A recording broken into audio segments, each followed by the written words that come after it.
होती ना तो आज हमारे साथ ये सब ना होता। जब से हमारी शादी हुई है हमें दूध में से मक्खी की तरह निकाल कर फेंक दिया ताऊ जी ने। पहले तो फिर भी कभी कभी फोन आता था, अब वो भी बंद हो गया। दूध में गिरी मक्खी ही तो थे हम लोग, जो इतने सालों से बोझ बनकर उनकी छाती पर बैठे हुए थे। हम लोगों की शादी करके उस बोझ से मुक्ति पाली उन्होंने। अब क्यों पलट कर हमें फिर से फोन करेंगे? अब भूल जाओ उस घर को। अब हमारा जो कुछ भी है ना, हमारा ससुराल ही है। अब अपने ससुराल में मन लगाओ। समझ गई तुम सब? हाँ दीदी समझ तो गई, लेकिन फिर भी किस लड़की का मन नहीं करता कि वो अपने मायके जाए, मायके वाले प्यार से बुलाए और वो भी खुशी खुशी मायके जाकर अपने बचपन को गले लगाए। लेकिन हमारी तो किस्मत ही फूटी है। बचपन से ही आधा अधूरा मायका मिला और अब वो भी छूट गया। सबकी किस्मत एक जैसे नहीं होती पगली। अगर हमारी किस्मत में भगवान को यही सब लिखना होता तो क्यों कम उम्र में माँ बाबू जी को छीन लेता हमसे। खैर छोड़ो ये सब बातें, जितना सोचोगे उतना दिल दुखेगा। मैंने कहा ना, हम तीनों के लिए हम लोग ही मायका है और हम ही ससुराल। लक्ष्मी, दुर्गा और सरस्वती तीनों सगी बहनें थी, लेकिन अभागी थी बेचारी। कच्ची उम्र में ईश्वर ने माता पिता का साया उनके सर से छीन लिया था। छोटे भाई की अनाथ हो चुकी बच्चियों को पिता के बड़े भाई यानी कि ताऊ जी ताई जी ने अपना लिया और लक्ष्मी, दुर्गा और सरस्वती ताऊ जी के आंगन में खेलते कूदते बड़ी होने लगी। ताऊ जी ताई जी की अपनी एक संतान भी थी जिसका नाम था सौरभ। उम्र में तीनों बहनों से सौरभ काफी बड़ा था और दूसरे शहर में रहकर पढ़ाई किया करता था। घर के खालीपन से बचने के लिए ही ताई जी बच्चियों को अपने घर रखने को तैयार हो गई थी। समय बीता, सौरभ जो पढ़ाई करने विदेश गया था वो वहीं का होकर रह गया और इधर तीनों बच्चियां जवान हो गई। सुनते हैं, जिस अधिकार से तीनों बच्चियों को लेकर घर आए थे उतनी ही जिम्मेदारी से उनके आने वाले कल की भी फिक्र होती है कभी, या बस घर में रखने भर से आपकी सारी जिम्मेदारियां पूरी होगी? ऐसी बात क्यों करिए भाग्यवान, जब तीनों को अपने घर लाया हूँ तो उनकी हर जिम्मेदारी निभाऊंगा। ऐसी बात तुम्हारे मन में आई क्यों? तीनों बच्चियां जवान हो गई हैं, उनकी शादी ब्याह के बारे में कुछ सोचा है या सारी जिंदगी बस ऐसे ही घर में बिठा कर रखेंगे उन्हें? रिश्तेदारी में लोग तरह तरह की बातें बना रहे हैं। समय रहते लड़कियों के हाथ पीले नहीं किए ना तो लोगों को यही लगेगा कि हमने उन्हें अपना नहीं समझा, इसीलिए जिम्मेदारी से हाथ धो रहे हैं। अरे जिसे जो कहना है कहने दो, हम वही करेंगे जो हमें ठीक लगेगा। दूसरों के सोचने के हिसाब से अपने परिवार के निर्णय तो नहीं लूंगा मैं।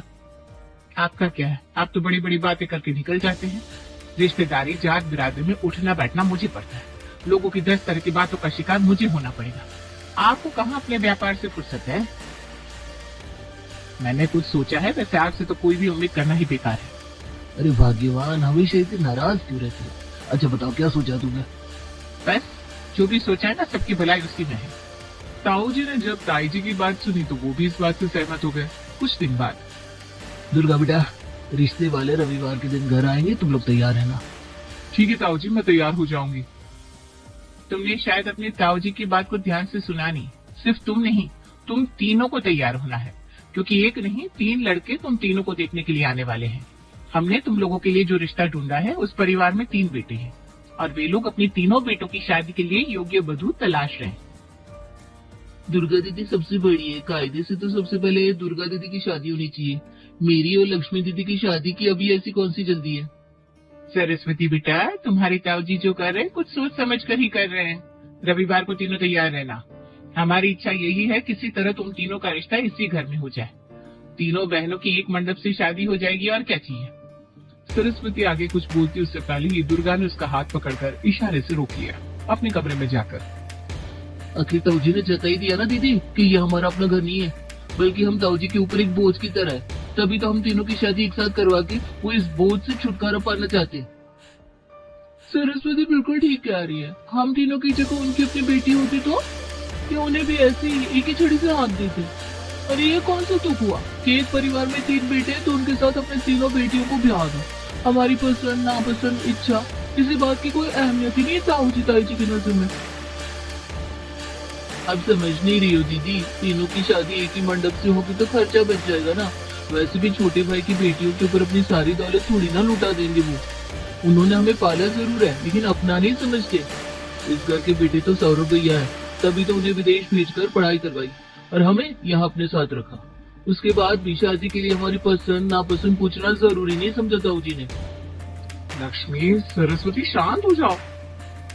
ताऊ जी ताई जी ने जो कहा वो शायद तुमने ध्यान से सुना नहीं। वो लोग शायद हम तीनों की शादी करके हमारी जिम्मेदारी से हाथ धोना चाहते हैं, और वैसे भी हमें उन्हें दोष देने का कोई अधिकार नहीं है। पिछले इतने सालों में उन्होंने हमारे लिए बहुत कुछ किया है, हमें पढ़ाया लिखाया, इस काबिल बनाया, तो कोई अच्छे घर का लड़का हमसे शादी करने के लिए आ रहा है। तुम बस ये समझ लो, ताऊ जी ताई जी का एहसान उतारने के लिए ही सही हम तीनों को ये शादी करनी है। बड़ी बहन की बात सुनकर लक्ष्मी और सरस्वती चुप हो जाती हैं और रविवार के दिन लड़के वालों से मिलने के लिए तैयार हो जाती हैं। जैसा दुर्गा, लक्ष्मी और सरस्वती ने सोचा था, ठीक वैसा ही होता है, और जल्दी ही तीनों बहनों की शादी एक ही परिवार में कर दी जाती है। शादी के बाद अब दुर्गा, लक्ष्मी और सरस्वती सिर्फ बहनें नहीं थी, बल्कि देवरानी जेठानी भी थी। तीनों का मायका भी एक था और ससुराल भी। उन तीनों के बीच में देवरानी जेठानी के बीच होने वाली खींचतान बिल्कुल भी नहीं थी, बल्कि वो तो एकजुट होकर मिलजुल कर ससुराल में अपना जीवन जी रही थी, क्योंकि उनकी झोली में रिश्ते पहले से बहुत कम थे और जो थे वो उन्हें खो नहीं सकती थी। तीनों ने ससुराल को अपना घर बनाने में अपनी जान लगा दी थी और उनका जीवन भी बहुत अच्छा चल रहा था। Navigate options with ease. Customize your option chains. Explore. दीदी वैसे तो ससुराल में सब अच्छा ही है, लेकिन न जाने क्यों बाकी लड़कियों की तरह ना मेरे मन में भी ये उम्मीद रहती है कि ताऊ जी ताई जी हमें बुलावा भेजे, मनोहार से घर बुलाए, हमारे मायके से भी शगुन की मिठाइयाँ आए, जिसे देखकर हम भी ना इटलाती हुई। लेकिन हाय रे किस्मत, जाने कब से हमारे लिए कोई फोन भी नहीं आया, शगुन क्या खाक आएगा। दीदी माँ जी को क्या जवाब देंगे? पिछली बार दिवाली पर भी हमने कह दिया था ताऊ जी बड़े भाई साहब के पास अमेरिका चले गए, इसलिए शगुन लेकर नहीं आ पाएंगे। अब होली पर क्या नया बहाना बनाया। कभी कभी तो दिल चाहता है कि माँ जी के सामने सारी सच्चाई बता दे कि जिस घर को वो हमारा मायका समझ रही है वो हमारा मायका नहीं, आधा मायका है, सिर्फ नाम का मायका। उस घर में हमारे लिए कुछ बचा ही नहीं। दीदी मुझे ऐसा लगता है कि अपने मायके की इज्जत ससुराल में बिगाड़ने से हमें कुछ हासिल नहीं होगा। बेहतर यही होगा कि हम किसी तरह बात को संभाल लें, चाहे जो भी हो। इतने साल का लंबा वक्त गुजारा है हमने उस घर में, मैं नहीं चाहती कि किसी भी वजह से ताऊ जी दाई जी की बदनामी हो। ये सब सोचने की जिम्मेदारी हमारी है क्या? ताऊ जी ने तो कभी हमारे बारे में कुछ नहीं सोचा। तीनों बहनें बात करते हुए रसोई में खाना बना रही थी, तभी उनकी सास वहां आती है। बेटा तो होली में बहुत कम दिन रह गए, तुम्हारे ताऊ जी ने क्या कहा, कब तक आ रहे तुम तीनों का शगुन लेकर? माँ जी वो क्या है ना, ताऊ जी की तबीयत खराब हो गई है। अब ऐसे में उनसे शगुन के लिए कहना मुझे तो ठीक नहीं लग रहा। मैं बस इंतजार कर रही थी कि उनकी तबीयत में थोड़ा सुधार हो तो मैं यहाँ के रीति रिवाज के बारे में उन्हें बता दूं। अरे बेटा ताऊ जी की तबीयत खराब है और ये बात तुम मुझे आप बता रही हो? अरे भाई ये लेन देन तो बाद में भी चलता रहेगा, हमारे रिश्तेदार है वो, सबसे पहले तो हमें उनके घर जाकर उन्हें मिलना चाहिए। और बेटा बेटियों के ससुराल में शगुन भिजवाना भी एक तरह का मेल मिलाप का जरिया होता है, इसी बहाने समझियों का मिलना जुलना लगा रहता है। कोई बात नहीं, इस होली पर हम तुम्हारे मायके चलेंगे और कुछ दिन वहीं गुजारेंगे, उन्हें भी अच्छा लगेगा। तुम लोग तैयार हो जाओ, हम सब तुम्हारे मायके चल रहे हैं। अरे नहीं माँ जी, हाँ आप कुछ ज्यादा ही परेशान होगी, ऐसी भी कोई सीरियस बात नहीं है, 1-2 दिन में ठीक हो जाएंगे। बेटा रिश्तेदारी जोड़ी है हमने उस घर में, अब वहाँ के सारे सुख और दुख में हमें साथ तो निभाना ही पड़ेगा ना। मैंने तब तक सूटकेस भी पैक कर लिया, 3-4 दिन समदन जी के साथ रहूंगी तो उन्हें भी थोड़ी मदद मिल जाएगी। बेचारी अकेले पता नहीं कैसे सब मैनेज कर रही होंगी। बेचारी दुर्गा, लक्ष्मी और सरस्वती चाहकर भी अब अपने ससुराल वालों को उनके मायके जाने से रोक नहीं पा रही थी। सासू माँ के जोर देने पर पूरा परिवार होली से 2 दिन पहले ताऊ जी के घर पहुँच गया। अरे आप लोग यहाँ, मुझे तो यकीन ही नहीं हो रहा, अचानक कैसे आना हुआ? अरे बहन जी अब आप हैरान की होती रहेंगी या हमें अंदर भी बुलाएंगी? अभी कैसे है भाई साहब की तबीयत? तबीयत का पता चला तो बस भाई साहब से मिलने चले आए। हमारी तबीयत का क्या है, उम्र के साथ थोड़ा बहुत लगा रहता है, बाकी तो सब ठीक ही है। और आपका बेटा कैसा है? दुर्गा बता रही थी दिवाली के समय आप लोग घूम कर आए अमेरिका। हाँ सौरभ भी ठीक है, अब अमेरिका का क्या बताए, हमारे जैसे देसी लोग नहीं निभा सकते वहाँ, इसीलिए लौट आए। इतना कहकर दुर्गा का झूठ पकड़ने के बाद ताई जी गहरी सी नजर दुर्गा की ओर डालती है तो वो नजर नीचे कर देती है। देखिए बहन जी आपकी तो 5 उंगलियां घी में और सर कढ़ाई में, बेटे को अमेरिका में इतनी अच्छी नौकरी मिल गई और आपकी तीनों बेटियां भगवान की कृपा से उनका भी घर परिवार सेट हो गया, अब तो आप लोग बिल्कुल चिंता मुक्त हो गए।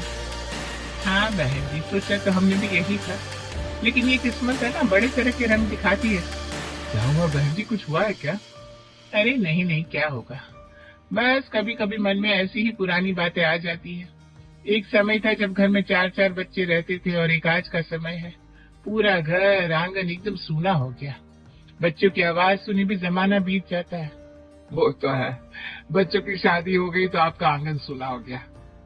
क्या बात है बहन जी, भाई साहब कहीं नजर नहीं आ रहे? हाँ, वो अपने कमरे में बैठे पुरानी एल्बम देख रहे हैं। आज का समय काटने का यही जरिया है उनके पास।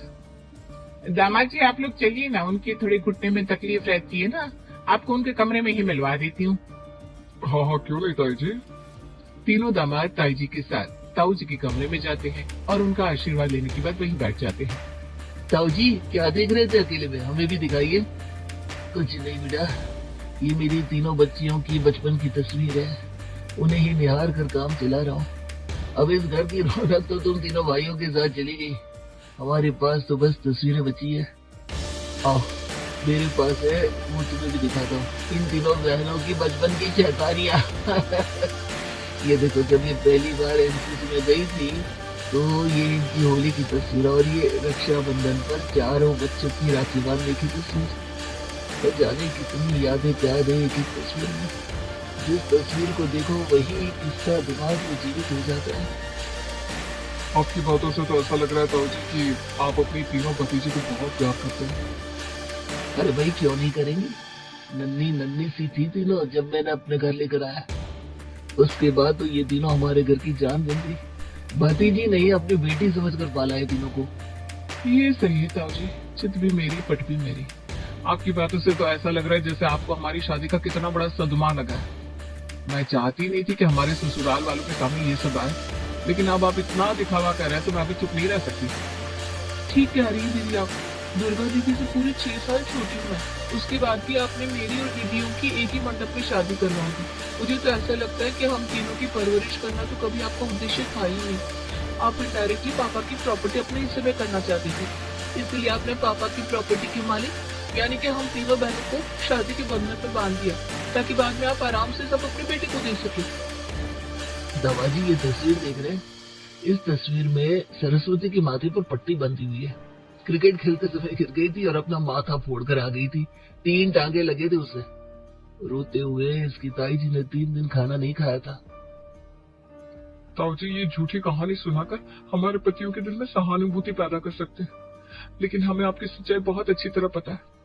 मुझे चोट लगी थी तो ताई जी ने 3 दिन तक खाना नहीं खाया और अभी पूरे 22 महीने हो गए हम तीनों की शादी को। सोचकर बताइए कितनी बार फोन किया आपने अपनी बेटियों का हालचाल जानने के लिए। क्या मन में कभी ख्याल नहीं आया कि 3 बेटियां किस हाल में होगी, एक बार फोन करके पता ही कर ले। इतने 30 त्योहार बीत गए लेकिन आपकी तरफ से कभी कोई शगुन ही नहीं आया। अरे हमने तो जो किया तुम लोगों की भलाई के लिए किया। अभी तुम्हें आधा अधूरा सच पता है, जब पूरा सच जानोगे तब पता चलेगा कि तुम्हारे ताऊ जी गलत नहीं है। तुम यही जानना चाहती हो ना कि हमने तुम्हें परदेश में भेजकर पढ़ाया क्यों? क्योंकि पहले ही खुद से दूर भेजकर अपने बेटे को खो चुके थे हम। पिछले 10 साल से सौरभ ने हमसे सारे रिश्ते तोड़ रखे। वो एक बार परदेश गया तो वहीं का होकर रह गया। अपनी पसंद से शादी कर ली, घर बसा लिया। उसकी जिंदगी में हमारी कोई जगह ही नहीं है। तुम्हारी ताई जी नहीं चाहती थी कि परदेश जाकर तुम अपने देश के संस्कार भूल जाओ, इसलिए तुम तीनों को हमने अपने शहर में ही पढ़ाया लिखाया। तुम तीनों की शादी एक ही घर में कराई क्योंकि हम नहीं चाहते थे कि हमारे जाने के बाद तुम तीनों खुद को अनाथ महसूस करो। वो सौरभ तो भाई के नाम पर कलंक है, अपने ही माता पिता को पूछने को तैयार नहीं है। तुम लोगों के साथ वो कैसा संबंध रखेगा, इस बात की मेरे मन में कोई गारंटी नहीं थी। इसीलिए हम पति पत्नी ने तय किया कि हम तुम्हारी शादी एक ही घर में करेंगे। तुम तीनों साथ रहोगी तो हमेशा मजबूत रहोगी और फिर तुम्हें किसी की कमी कमजोर नहीं कर पाएगी। तुम्हारे ससुर जी को मैं पिछले कई सालों से जानता था। मुझे पूरा यकीन था कि यहाँ रिश्ता होगा तो तुम तीनों निश्चिंत ही खुश रहोगी। फिर भी तुम्हें ऐसा लगता है कि मैंने कोई भूल की है तो मैं माफी मांगने के लिए तैयार हूँ। और आपने कभी हमारी कोई खोज खबर नहीं ली, इसका क्या जवाब है आपके पास? बेटा सारी नाराजगी अपने ताऊ जी के साथ ही है। क्या कभी ये बाप नाराज नहीं हो सकता? तुमने कितनी बार इस बूढ़े की तबीयत पता करने की कोशिश की। कहने को 4 बच्चों की परवरिश की मैंने, लेकिन एक भी संतान मुझे समझ नहीं पाई। एक मेरा बेटा सौरभ है जो ऐसा गया कि फिर लौटा ही। दूसरी तरफ तुम तीनों शादी के बाद ऐसे अपने ससुराल में व्यस्त हो गई कि अपना मायका ही भूल गई। फिर भी हमें संतोष है कि हमारी बच्चियां अपनी गृहस्थी में इतनी जम गई कि मायके की याद नहीं आती। ये तो माता पिता के लिए गर्व की बात है ना। आपने कभी हमें मायके आने को नहीं कहा ताऊ जी। आप ही बताइए कैसे आते हैं हम। हमारा क्या दिल नहीं चाहता अपने मायके आने को। हम तो न जाने कब से अपने मायके के लिए तड़प रहे हैं, लेकिन न जाने कब ये दीवार पनप गई हमारे रिश्तों में। बेटा पहले तो कभी कभी बात हो जाती थी, लेकिन बाद में कई बार तुम तीनों को फोन लगाया, लेकिन तुमने कभी मेरा फोन उठाया ही।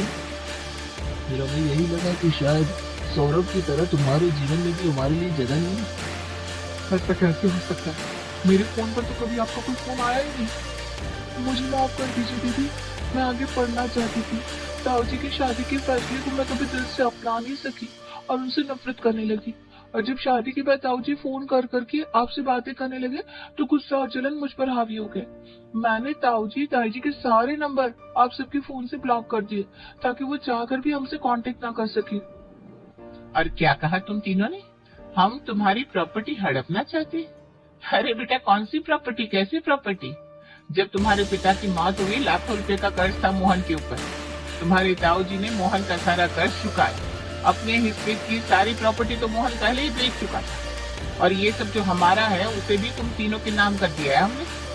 ताऊ जी और ताई जी की बातें सुनने के बाद तीनों बहनों की आंखों से लगातार आंसू बह रहे थे। कितना गलत समझा था उन्होंने अपने मायके को। दुर्गा, लक्ष्मी और सरस्वती को समझ में आ गया था, चाहे उनके माँ बाप इस दुनिया में ना हो, लेकिन फिर भी उनका मायका आधा अधूरा नहीं।